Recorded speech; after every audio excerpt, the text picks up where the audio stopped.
Welcome back, everybody, to the Four-Star Podcast. And today we're not going to be doing the market discussion, but we are going to be talking about a really interesting market that has to do with real estate. And on the Four-Star Podcast, we talked a lot about how the real estate markets are moving and why they're moving.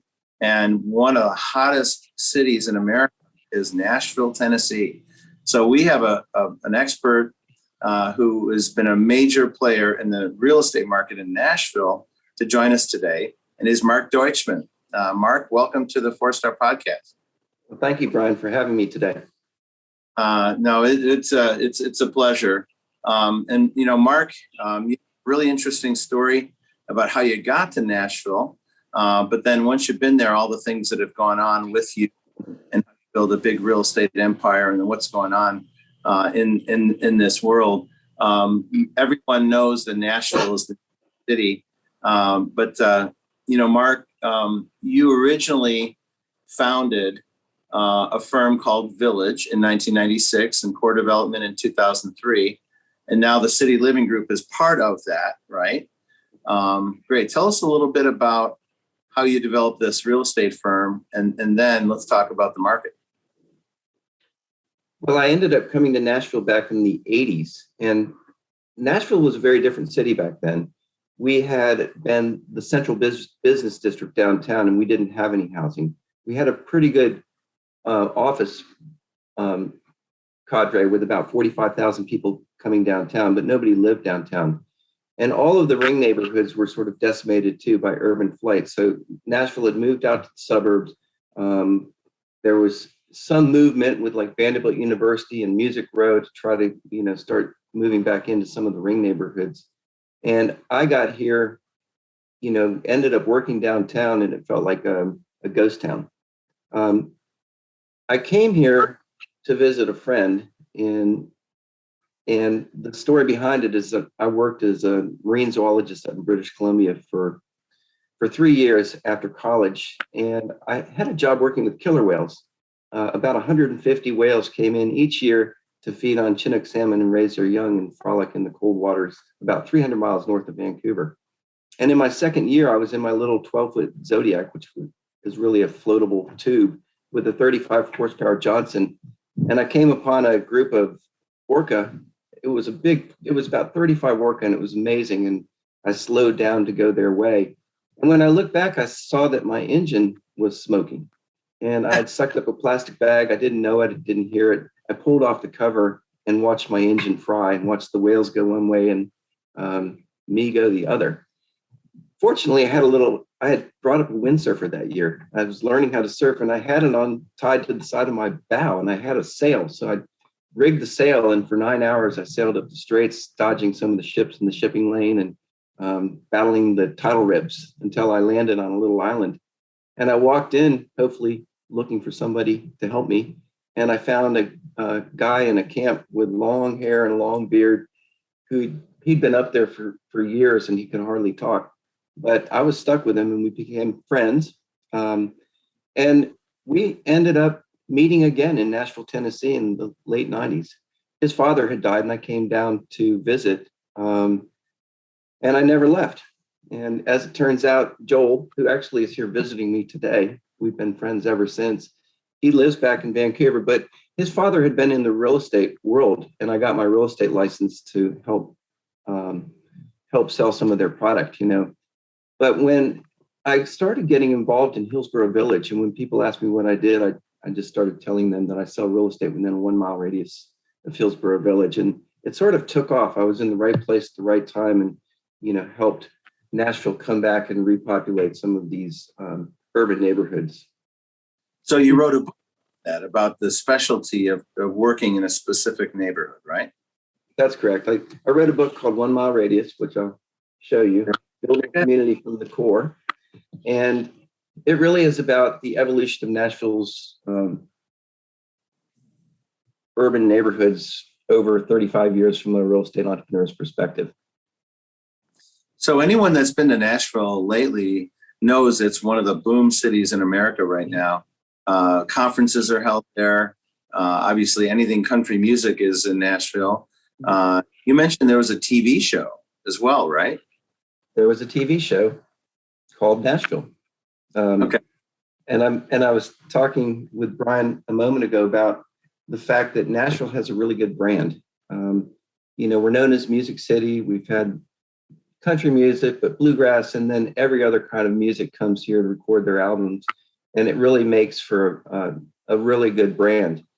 But I also know that, the show Nashville ran for 8 years, and it talks, basically it's a show about the Nashville music industry, and it was super popular. And I was just saying, if you ever get a chance in your city to have a TV show that names you, go for it. It was really helpful for our brand.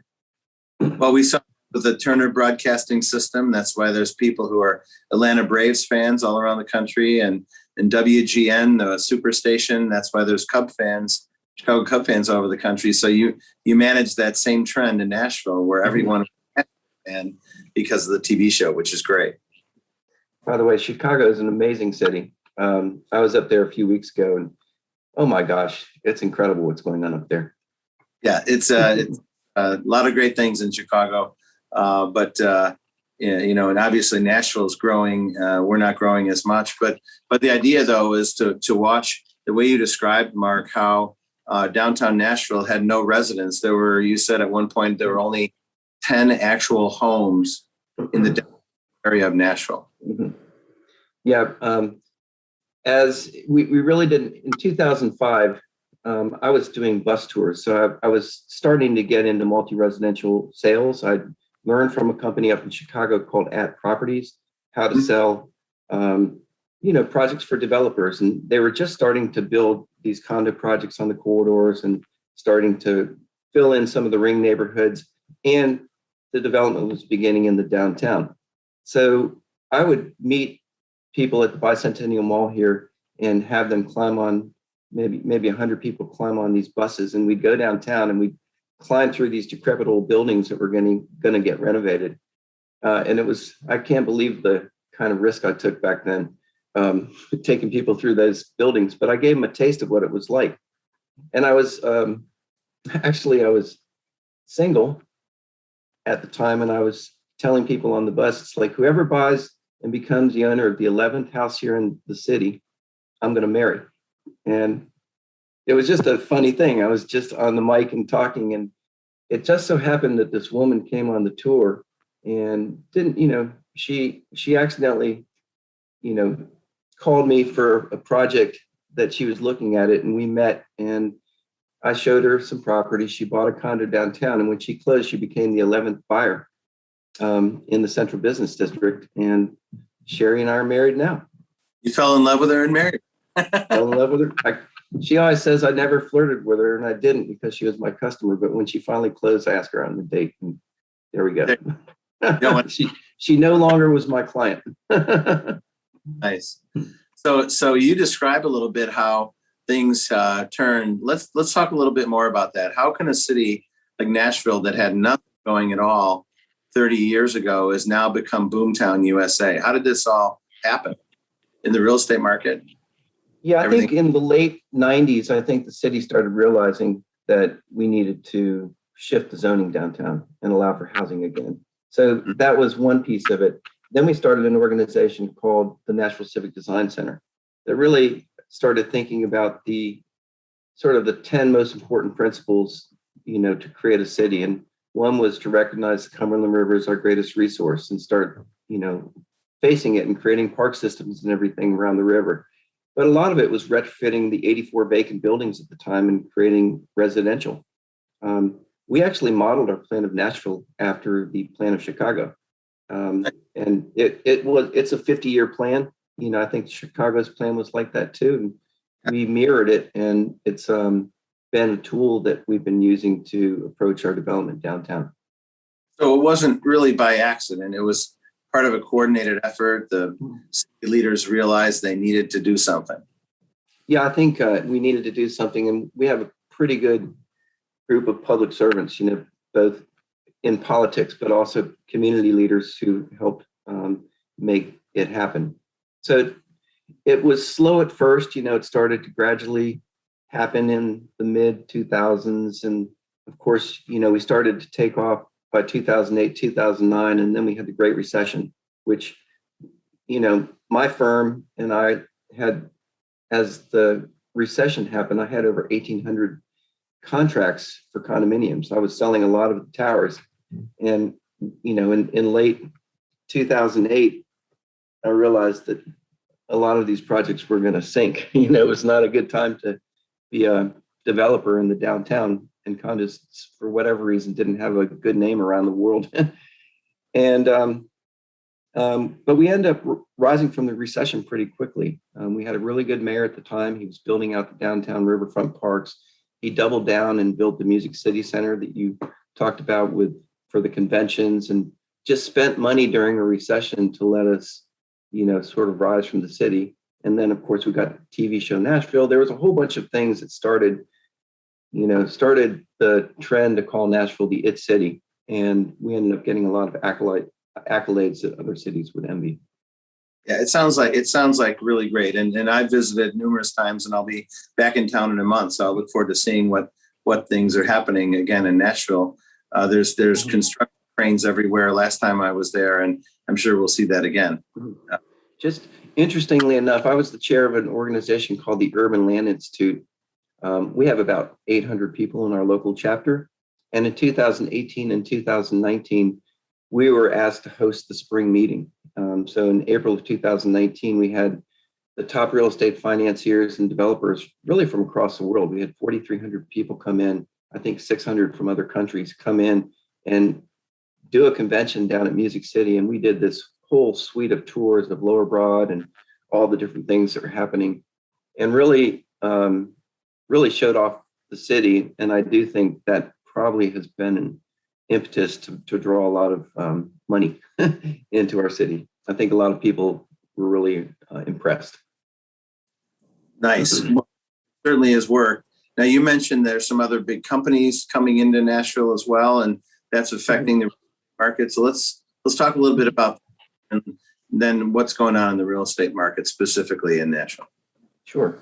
Of course, Amazon has chosen Nashville as one of its hubs. We were sort of surprised. They were looking for big hubs, and I think they were going to go to New York City, but they ended up dropping it, and a surprise announcement that they were coming to Nashville. And the original announcement was 5,000 jobs, but now it's 10,000 jobs, and they're starting to build a lot of distribution centers in the surrounding counties, and so that makes it 20,000. I mean, it's an expanding job opportunity for Nashvillians and beyond. And then just a few months ago, we had the announcement that Oracle is going to put one of their major corporate headquarters here. Wonderful. And Oracle, coming from Silicon Valley, they've got a big headquarters in Austin. They're actually going to have their headquarters on the east side of the river, across from the city, and they're planning a major campus. And they have announced that they will bring 8,300 workers to our city. So that's another big one, and that stimulates growth on the opposite side of the river. And so now we're doing East Bank studies and looking at how we can tie the greenway system and the transportation system to that side of town. And so you've got a lot of, and then there's just a lot of there's lots of follow companies and lots of different companies. We've got Alliance Bernstein that comes down from New York. We've got a lot of folks coming in from Chicago to develop.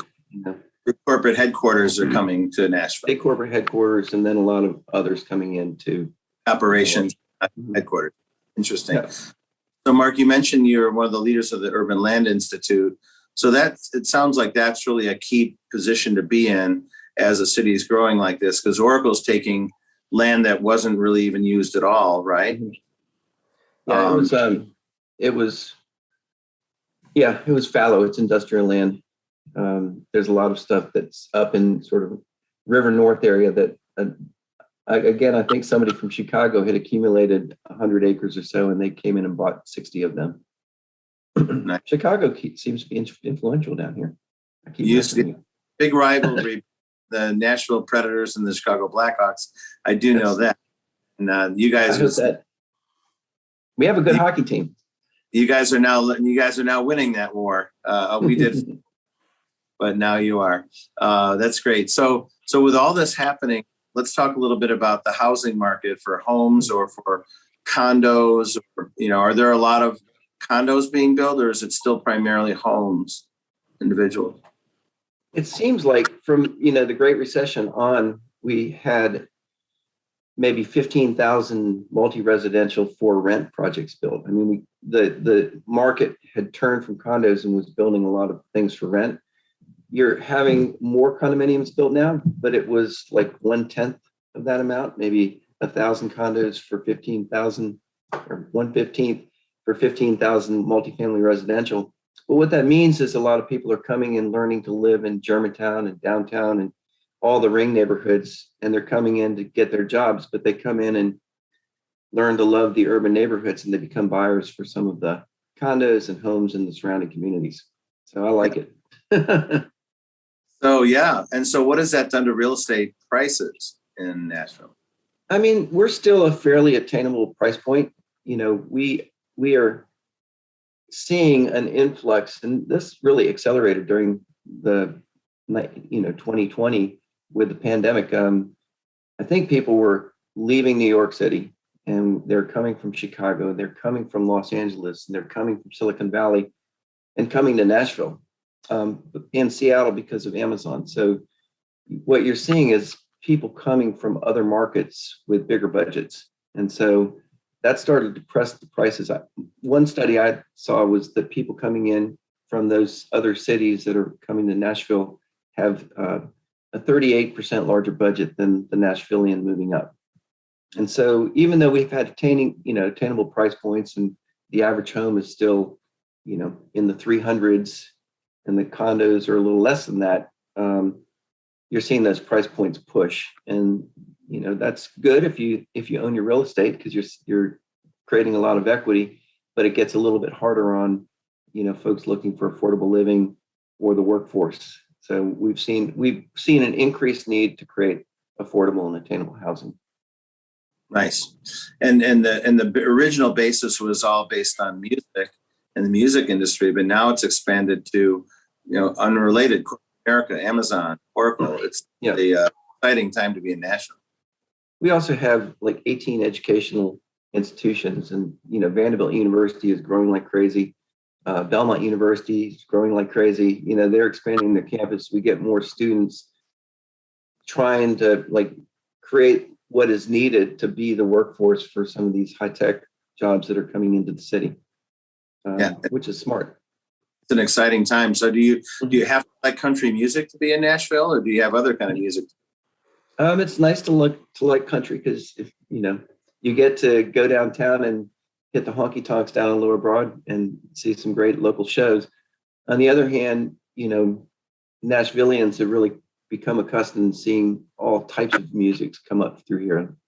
Kings of Leon, Black Keys. You've got all these different kinds of groups that start here, and we're also seeing people, coming in to record their one country album. The head of the band, Led Zeppelin and Aerosmith, they come in and they'll record with somebody country, and it's fun. You see all these people come in and do their thing.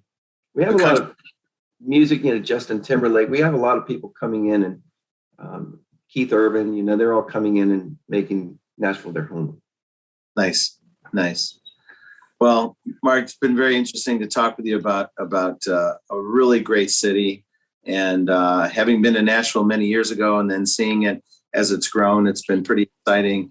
We're big at 4-Star. We're big fans of markets, and when prosperity grows, and to watch how people do well in economy grows, everyone's incomes go up, real estate prices go up. It's a very exciting time, and we really appreciate you being with us on the 4-Star podcast and telling everybody about what's going on in Nashville.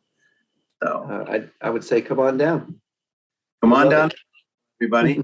And we're going to continue to talk to other community leaders like Mark that are leading the growth of other great cities. But it's really a pleasure to talk to you today, Mark. Really appreciate that. And thanks for being with us on the 4-Star podcast.